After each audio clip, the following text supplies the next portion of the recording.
Good morning. તો તમારું બધાનું સ્વાગત છે મારા આજના નવા વ્લોગમાં। તો જો ગાઈઝ આપણે તો આજે જવાના છીએ સ્કૂલ। જો આજ તો આપણે સવારમાં ઉઠીને રેડી થઈ ગયા, તો યુનિફોર્મ પણ પહેરી લીધો। તો હવે ખાલી માથું વાળવાનું બાકી છે, પછી આપણે આજે જઈશું સ્કૂલ।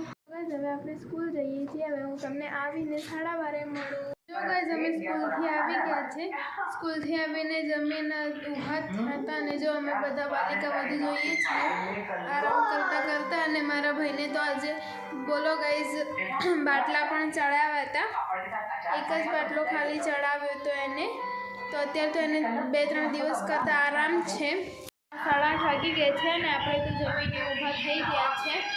પણ ગાઈઝ જો હર્ષદને બહુ તાવ છે, જોઈ છે બાટલા ચડાવીને આવે પણ તો બી આરામ નથી પડતો, ખબર નહીં એને શું થયું છે। જો થઈ ગયા છે અને હવે આપણે સૂઈ જઈએ। કાલે તો વૌઠામાં બહુ શું કહેવાય થાકીને આવ્યા હતા ને, એટલે આજે તો વહેલા સૂઈ ગઈએ છીએ। એટલે મારો આજનો બ્લોગ અહીંયા જ એન્ડ થાય છે। ગમે હોય તો લાઈક, સબસ્ક્રાઈબ અને શેર કરજો। Okay, bye bye guys. હવે આપણે કાલના બ્લોગમાં મળશું।